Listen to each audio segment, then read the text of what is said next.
Mic check 1 2. Can everybody hear out there? Perfect.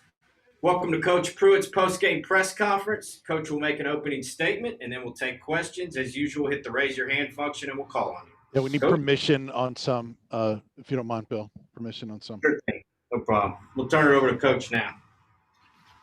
I'm really proud of our guys. I'm proud of our coaching staff. I thought they had a really good game plan. It's good to see them have fun. I thought, defensively we played much better on third down, which helped us a lot. I think probably far and away our best game on third down defensively. We scored once on defense. Thought both quarterbacks threw the ball well at times. I know we had one pick there in the fourth quarter there, but we don't need. But I thought we created some explosive plays offensively. It was good to see. I thought Toby done a nice job kicking the ball. Not to ever kicked in a game before, so that was good for him. We played a lot of guys, played a lot of young guys. It was good to see some of those young backs at the end of the game. Thought we got a lot of pressure on the quarterback on defense and at least affected him. I don't know how many times we sacked him, but we got him off the spot and got him moved around. Probably the most disappointing part in the game to me is we've been a really good team this year without having penalties, and unusual we had live ball penalties. So I got a couple of holding calls and blocking the back, two blocking the backs, all really in one drive there. So, I'm glad to see our guys get a chance to have some fun and finish a game. And, we've got one more opportunity, and our guys are thankful for that. Questions? We'll start with David Pascal, and then we'll go to David Oven. Jeremy, can you talk about the decision to replace Harrison with JT in that first half? I guess it was right after the turnover, but it was also after Harrison had gotten out to a 7-for-7 start. Was that a planned deal there? Well, no, we kind of went with a feel for it there. Let me tell you, Harrison's not going to do anything but improve, right? That on the fumble there. Lots of things that he needs to work on. Is not knowing what to do or where to go with the ball. It's how fast that he plays, and that's normal for a guy that's going into this league. So we had a plan to play JT because he's played really well last week, and just to see how he would do this week. We thought he did well. We decided to go back with Harrison at halftime and gave them both opportunities. But they're both young players, and the one thing that they missed, with fall camp is the opportunities to play in live situations. And the way the season started early, it didn't work out that way. So we're giving them both opportunities. Jeremy, when you look at, you kind of mentioned some of the preseason stuff, but what did you feel like Harrison and JT have done over the last few weeks to sort of earn that and become the guys that are playing the most right now for you guys? Well, for Harrison, it's just opportunity. I mean, he based off the circumstances of our fall camp, he got no chances. Just nothing he had control over. So we wasn't going to put him in a situation where he didn't have a chance to have success. So that's the one thing JT did get a lot of opportunities in fall camp. He didn't hardly have the same circumstance. But so with the extra practices and the extra reps and really having these 2 or 3 off weeks during the season has given both of them an opportunity, So, it's hard to go play at a high level at quarterback, right? If you don't get a chance to take a lot of reps, and when I say that, just the circumstances of having so many guys out just didn't give them opportunities as much. What was kind of preventing JT from getting those game opportunities early in the season? Well, we were playing another quarterback. We'll go to Wes Rucker, then Austin Price. Jeremy, with Velus, producing a lot more the past couple of weeks, has he just, gotten more comfortable out there or just gotten more in rhythm with the offense? And are you still hopeful you can, convince him to come back next season? Well, I think there's probably a lot to that. Bayless got here at mid-year, but only with 2 practices. That didn't help him, obviously. In the way fall camp was for a lot of those guys, it didn't give us a great opportunity offensively, especially in the throw game, to create chemistry. But again, with the extra time, it's helped with Bayless, and you see him gaining more confidence. And he's more than just a return guy and a rocket sweep guy. He's a guy that's developing, into a good route runner and catching some balls down the field that can create explosive plays. Catching some contested balls. He's done it the last couple of weeks. Coach, Austin? talk about the play that Bryce Thompson made there in the first half. I mean, it was pretty heck of an athletic play there, and just what kind of a momentum kind of switching play was that? And then what did you see out of some of your younger guys tonight? Beckwith got in there at the end. Callaway had a catch. Key Lawrence made a nice play on a slant. What do you continue to see out of some of those young guys? Well, first off, Bryce pulled his hamstring last week, and it's happened to a couple of guys, just the stop-start part of it. So that's why he only played on 3rd down. I thought it was a really good call by Coach Angley there, and we got pressure. Quarterback got out of the pocket. We had the next guy that was there. So Bryce made a great play, and there was 2 or 3 blocks there that helped him get in the end zone. All right, we'll go to Blake and then Gustavo. Jeremy, how important do you think this victory tonight was for you and your tenure here?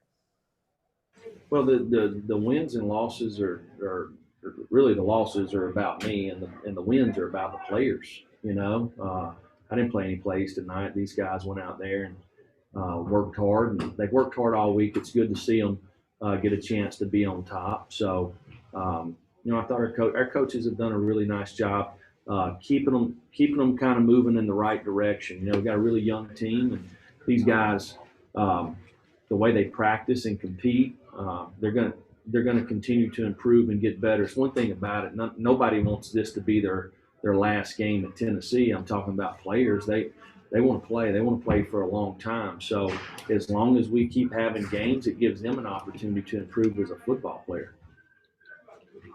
Gustavo, are you there? All right, we'll go to Jimmy Hines.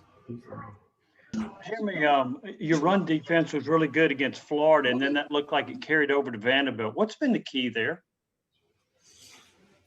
Well, I feel like for the most part this year, we've had pretty good run defense. You want to eliminate the explosive plays. Obviously, that's when people start getting chunk plays on you, it runs up in a hurry. I think a lot of that, everybody always talks about run defense being the defensive front. I believe, to me, if you want to be really good in run defense, the secondary's got to be involved in how you fit from the 3rd level. The runs that pop out there, if something gets messed up, it needs to be a 7-yard gain, not a 17-yard gain. So we had a couple of them, like right before the half, we had a mistake there. Had the ball bounce out and should have been playing zone, and we had a guy running with a guy man-to-man. It ended up giving them an opportunity to score before the half. Jeremy, also, I thought that your pressure on Kenny Seals was really consistent throughout the game, maybe more so than any game this year. What was the key to that? Well, they stayed behind the chains a lot in the game, so it's a lot easier to create pressure. If they're going to throw the football. The scoreboard dictated a lot of that probably too. And I thought our guys up front, they continue to work. We've not finished. We got the guy off the spot a few times, but finishing on sacks, we've got to improve there. But we did affect the quarterback. We'll go to Gentry Estes and then back to David Oven. Yeah, Jeremy, you've talked about, a young team gaining confidence over the course of the season. Did you see that play out in this game, after Bryce's touchdown? It just seemed like, maybe a weight was lifted. You guys started playing real well after that point. Well, I thought defensively the first two drives, they were like -9 yards, right? And then they got a 3rd and 10, and they check, and we don't check. We should have killed and don't, and gave them an easy first down. And then they kind of made some first downs, ended up scoring a touchdown there. We're playing 3 deep zone. We don't get the middle of the field, so it can't do that. I thought after that we settled down and played. They had the one. They made a play, right? They threw the 9 route on Alante. He's got good coverage. Kid made a good throw and a good catch. That's going to happen in this league. We stopped them. They kicked a field goal. Other than that, I thought until the drive there, and that was the 4th quarter there, had a couple of chances there, had 2 penalties, and then had a ball go right through her hands. So I thought defensively we played pretty good. Jeremy, why the fake punt there? And was that the same design as what you guys ran last week? And also, if you have an assessment of Paxton Brooks's arm, I'm curious as well. Well, I know these guys think that we're never going to run these things. A lot of these things we've worked on forever. And it was just the play that we thought would be there at the right time. So we called it. Paxton, we done a nice job blocking up front. They had a block on, so Henry had to find his way through there. And Blakely done a nice job protection, and Paxton put it on him. So it was a good play. We didn't get any points out of it, but it's a good play. I tell you what it did, it changed field position. Mike Wilson, then Trey Wallace. Yeah, Jeremy, is there an element of playing both JT and Harrison that's just kind of an early audition for next year? I mean, does that factor in at all to when you're rotating those guys in, getting a look at both? Well, when we decided to go with Harrison and JT, and Brian got hurt tonight. He made a nice run down there. We're looking for the future, right? We kind of stayed the course through the season, and the way the stop and start and getting these guys caught up a little bit gives us an opportunity. So, just felt like it's the right thing to do. Just looking at how they practice and perform, it's not a whole lot of difference in any of them, really. So, getting the opportunity that means a lot for these guys to get some live action. Trey? Jeremy, how would you assess your secondary tonight? It looked like on TV, maybe you would know, maybe a couple busted coverages at times, but do you think they played up to standard tonight, and how would you assess them? No, I don't. There was only one busted coverage. It wasn't busted. I mean, when we play middle of field coverage, we try to cheat the middle field safety and get him involved in the run. So he's got to do a nice job with his eyes, reading uncovered linemen. And, we had a young kid made a mistake, and he'll learn from it, right? I mean, it was this past week, probably 4 or 5 snaps in a row. I'm standing back there with him in the back, just looking at the center or looking at the guard, just so you can kind of cheat it a little bit. I mean, it don't do you any good to go back there and play 40 yards deep in the middle of the field and they're running the football, right? But it don't do you any good when they're throwing the ball not to have a middle field safety. So there's a fine line, and we pride ourselves in coaching this, and we got to do a better job to coach them up so we don't have that happen. We'll go to Cliff and then Blake. Yeah, Coach, just wanted to know your thoughts on what Sarah Fuller did for Vanderbilt today, and just your thoughts on seeing that history being made. Well, I think it's awesome. I said earlier in the week, having a daughter this past year, just the opportunity that Sarah Fuller has probably created for other young ladies that maybe want to follow that path one day. She done a fantastic job on the soccer team here at Vanderbilt. She's obviously a winner. And she walked out there and kicked it right through, so just think it says a whole lot about her. And really kind of her fortitude to be brave enough to go do this. I think this says a whole lot about her. Blake? Jeremy, I also wanted to ask about the fake punt. What made you go with Henry To'oTo'o as the target on that play? Well, he's on our punt team, so that's something we've been working on for a long time, a couple of years since we got here. Just felt like this was the time to use it. Felt like it was there.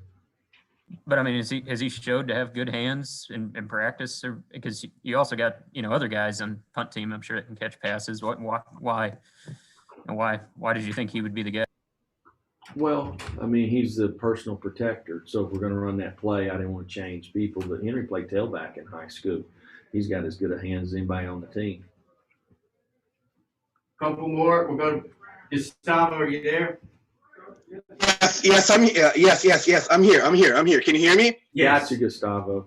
Oh, my, internet went down. But what I want to ask you, Coach, is last week, putting the pressure on the quarterback, one of the issues, and tonight I feel like that was the biggest improvement of the team. Do you feel this way, the defense stepping in, putting pressure on the quarterback, even scored some touchdowns and intercept was the biggest improvement throughout the week?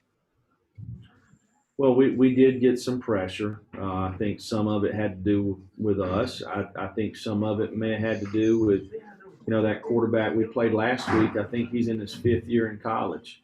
This young man that's playing tonight's in his 1st year. Whether we want to admit it or not, most of the time in this sport we get better the longer we play. So this young man tonight's going to be a fine football player in this league. He's already doing a really nice job. So I think it probably went both ways. And how's the environment in the locker room after a win? You guys haven't won in 2 months, and go to the locker room in a win. How was the environment? Well, it was pretty nice. It's good to see some smiles on some guys' faces. I just think it says a whole lot about our locker room. I mean, these guys are hanging in here, and they work hard in school. I mean, this week in academics, finishing up finals are really the last 2 weeks. We had, 14 or 15 guys that were in quarantine that didn't get to practice but wanted to play. I mean, these guys have sacrificed a whole lot to do something that they love to do, and I'm glad they got rewarded for it tonight. All right, thank you. We have players outside waiting. We'll have them here shortly.